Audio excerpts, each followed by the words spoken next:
Sebenarnya kalau di sini kalau dibilang berbeda-beda, saya rasa enggak juga Pak. Karena kan hanya beberapa hari sebelumnya aja yang kita pakai. Enggak terus mencari di pas-pasin itu enggak. Karena ini kebetulan satu baca yang ini tadi Pak ya. Enggak Pak, maksud saya gini Pak. Tadi kan Bapak menjawab pertanyaan Bapak itu bahwa Bapak punya garisnya semua gitu. Jadi seolah-olah kan kalau memang itu kalau mau dikompetikan semua, tinggal ngopi punya Bapak aja semua gitu. Oh maksudnya begitu. Ya enggak, maksudnya gini Pak. Nah sebenarnya saya tidak ada masalah untuk itu. Cuman maksud saya ini dasarnya dulu. Kalau nanti dikasih kayak template-nya, saya nggak ada masalah sebenarnya. Cuman yang jadi masalah nanti tanya lagi, ini garisnya dari mana? Nah, kan jadinya ribet jadinya. Maksud saya gini Pak, ngopi pun silahkan, saya no problem. Tapi ini pahami dulu, paham ya? Kalau ini sudah paham, mau ngopi, monggo. Paling enggak kan, mau cari sendiri garisnya di mana kan bisa gitu loh Pak. Kalau langsung ngopi dikasih dari awal, ini garisnya dari mana? Nanti caranya juga beda sih ya. Caranya sama, cuma garisnya pasti berbeda. Nah takut saya nggak lihat-lihat, pokoknya ditaruh. Nah ini repot lagi.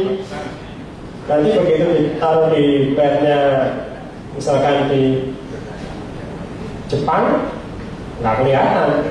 Kan ada yang 1.300. Ya. Tadi kan kita awalnya sudah pertama kali tahu harga DOP. Nah, dan kemudian dari sana kita mulai gambar garis. Setelah itu apa kita sudah bisa mulai OP? Bisa. Kalau makanya kan kita harus ngerti dulu. Ini kan kita pelan-pelan Pak. Ini kan baru kita garisnya dulu. Nanti arah geraknya tadi kan udah kita tahu. Oh ini arah gerak saya, pikiran saya sel. Dari situ saya OP-nya dari mana? Ya di garis-garis ini Pak. Saya nggak akan OP dari di luar garis itu. Seandainya ini kalau saya Pak ya, seandainya ada harga misalkan di sini nih ngambang, saya nggak punya garis, ya saya cari Pak. Karena ini ada dua kemungkinan, ya bisa balik lagi ke atas atau ke bawah. Jadi kita juga berusaha untuk mendisiplinkan diri. Kalau nggak gitu nanti tetap Pak OP-nya itu tentang turun nih, anggapan saya turun sel terus ya kalau pas kayak gini bener cakep Pak, karena belum tentu market nurutin, tapi setidaknya kita kan juga akan tahu bahwa di mana kita force-nya kita ada di mana. Ini kan ceritanya kita, pikiran kita ada sel. Nah seandainya, ini ngomong seandainya Pak ya, ternyata perkiraan saya salah. Nah ini penting Pak. Ya, seandainya perkiraan saya salah, saya sudah terlanjur ke sel dan ternyata up. Letak apa yang harus akan dilakukan? Makanya di sini saya bilang MM kita harus dijaga.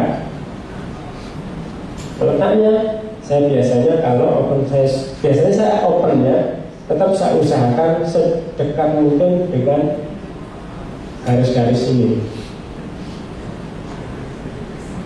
Garis-garis ini sedekat mungkin. Kalau ada dua berdempetan seperti ini, saya ambil salah satu Pak.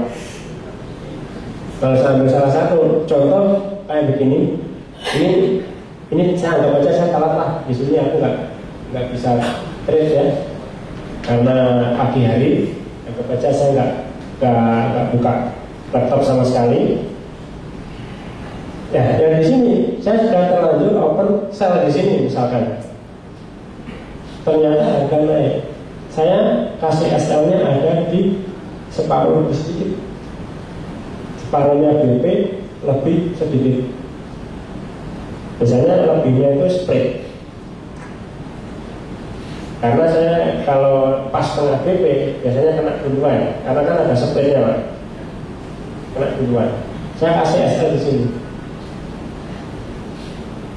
Kalaupun nanti ternyata saya mau averaging, ya averaging di setengah, SL-nya ada di ujung sini Pak, di height-nya ini Pak.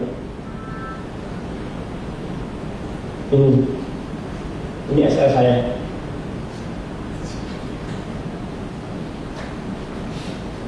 Ini seandainya saya salah. Jadi saya ada dua macam. Ini OP saya misalkan ini saya yang aqua ini saya udah kesal ya. Ini yang hijau saya. Karena tadi ini berempetan Pak ya, berdampingan. Yang berdampingan kita pilih salah satu. Biasanya saya pilih yang hampir mendekati dengan yang BP-nya sekalian. Kebetulan ada BP. Nah, kita pasang di sini. Nah ini mungkin saya hapus saja biar enggak. Ini saya ganti jadi hijau.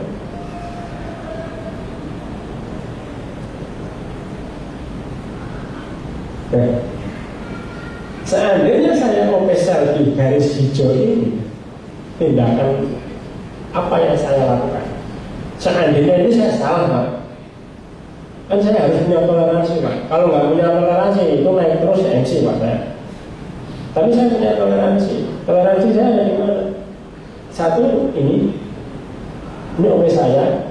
Seandainya pun nanti karena mungkin OP awal saya lotnya MM-nya kecil banget, sehingga masuk bahan margin, saya OP lagi di setengah BP-nya ini. Kalau naik ya, dan saya akan kasih SL di high. Nah, setelah itu baru saya akan analisa ulang. Karena secara psikologis saya sudah minus banyak Pak. Kalau saya terusin, pikiran saya pasti udah nggak muat untuk jernih gitu. Pasti. Dan kalau sudah banyak sekali averaging, yang CBK kan pasti satu, ngeser lagi. Meskipun nggak tahu ini baik, nggak bisa, karena sudah posisinya udah bisa ngeser lagi. Ya ini bahaya. Makanya saya biasa antisipasi ini, saya kasih SL di sini. Memang saya itu jarang saya pakai SL. Cuman saya itu pas pada posisi saya ada di depan laptop atau di depan komputer. Tapi kalau saya tinggal, tetap saya kasih SL. Kalau di depan laptop saya memang jarang ada TP sama SL karena posisinya saya ngawasin. Tapi kalau nggak saya awasin, ya ini. Untuk saya SL di sini, apapun yang terjadi tetap saya cut loss. Dan ini penting karena apa? Kita mengamankan modal kita. Meskipun kita ada kerugian nggak apa-apa, tapi kita masih bisa berpikir seandainya sampai garis biru ini reject, saya udah lagi di situ nggak apa-apa. Jadi kan kalau ini sampai ke sini, berarti itu juga 100 pipa. Seperti psikologis tadi, kemungkinan dia akan turun. Cuma kan lumayan ini.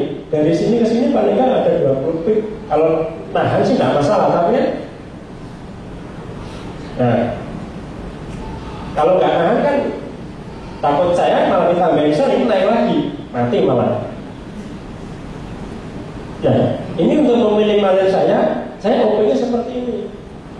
Saya OP-nya berdasarkan garis ini, dan saya punya batasan SL saya segitu.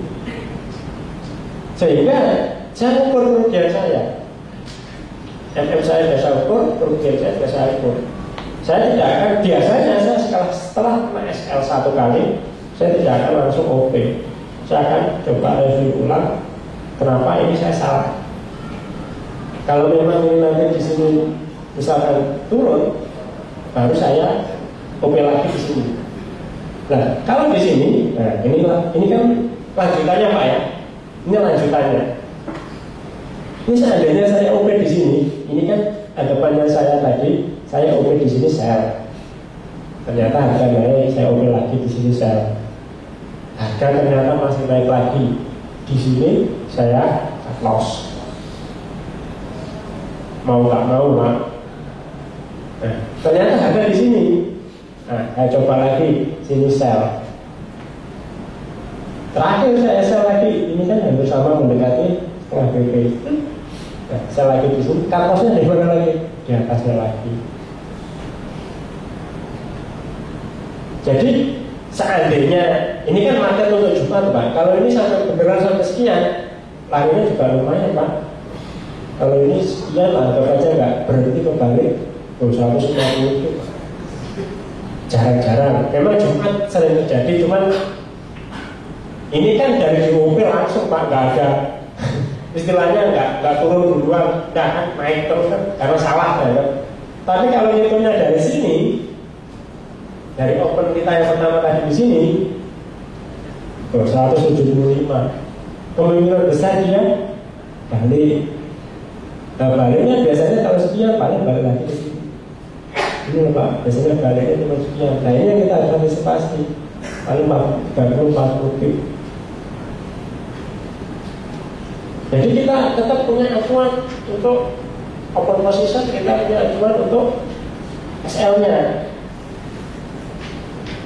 Nah, TP-nya di mana?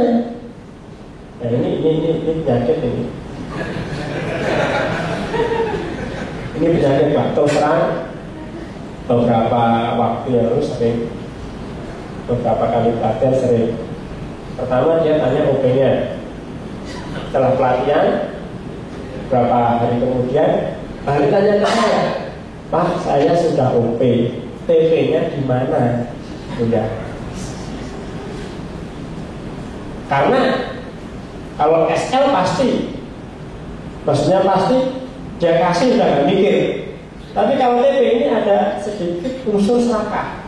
Nah, ini masalahnya. Saya kemarin jumpai teman saya, ya kalau dibilang ini serakah itu ya gimana ya. Jadi ini TP di sini. Nah, coba aja kita tadi kita asal di sini Pak ya. Pertama TP setengah BP. Lalu mendekati digeser lagi ujung BP. Turun lagi digeser lagi. Akhirnya MC balik terkena ke atas. Dan ini yang kita bikin psikologisnya kita harus kita istilahnya kalau kita mau TP ya udah apapun yang terjadi TP di situ aja. Kita target kita kalau sebenarnya saya nggak mau panjang, biasanya saya untuk latihan awal itu TP saya kalau ini OP saya di ujung sini sel, kalau ini contohnya sel di sini ya, TP saya hanya di sini dari acuan.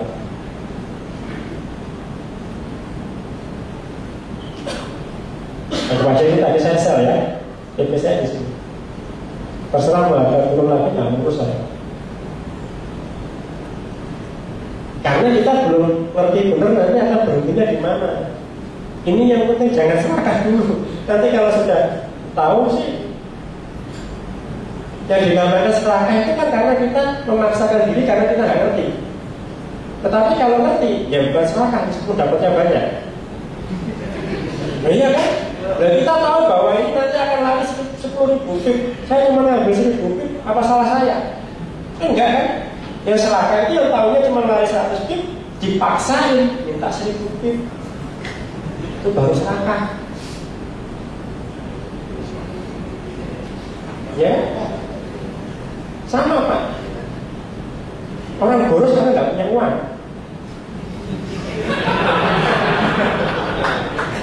Oh iya kan? Uang 100.000 dibelanjain 90.000 boros Pak. Nah kalau uangnya 1 miliar belanja 10.000, jadi 100.000. Ya nggak ada apa-apanya, kecil Bu. Udah malah tulis kan? Ya, karena kondisi Pak, kita kan melihat kapasitas. Kita bicara sesuatu tentang kapasitas. Kita TP-in dulu, semampu kita dulu. Baru nanti kita ngerti, kita akan tambah TP kita. Akan kita tambah target kita. Saya dulu, tahap awal saya benar-benar latihan ini, saya TP saya 20 pip tanpa melihat ini Pak. OP TP 20 pip saya tinggal. Jadi anggap aja di sini, dan saya pasang SL di sini, saya TP 20 pip ya. Begitu kena SL, pokoknya mau apapun yang terjadi, baik kena DP maupun SL hari itu, saya tidak akan OP lagi hari itu. Tanya Kang Hasan, paling tahu. Kadang saya seharian cuma bengong aja sama dia. Bagaimana ya, kena SL mau ngapain misalnya. Cuman saya berarti, lo kenapa saya kena SL? Sama, setelah kena TP pun saya juga nggak akan OP lagi. Setelah semua berjalan, baru tahapnya akan tambah. Begitu saya salah langsung kontak balik bisa. Saya sering kalau itu kan anggap aja salah, di sini saya sudah ngambil P, di sini ternyata turun dan saya tahu bahwa ini turunnya akan kenceng. Udah saya sikat balik outnya 3 kali lipat. Paling 20 tip udah GP, udah positif. Cuman itu kalau kita tahu, cuma kalau nggak tahu jangan. Nah, maksud saya dengan ini kita sudah tahu arah geraknya, kita mau kemana, ininya mau kemana. Nanti kita pelan-pelan ke depan kita akan bikinkan. Jadi kayak terus terang Pak, kalau 1 hari nggak akan cukup. Cuman paling nggak dasarnya kita bikin garis kita tahu. Cuman kalau kita lihat garisnya ini aja, kita sudah bisa ngerti bahwa ini semuanya kayak apa? Pemberhentian ya. Tinggal kita nanti cara ngolahnya untuk open posisinya yang bagus. Nah, sementara itu dulu kita break dulu, nanti kita lanjutin ya.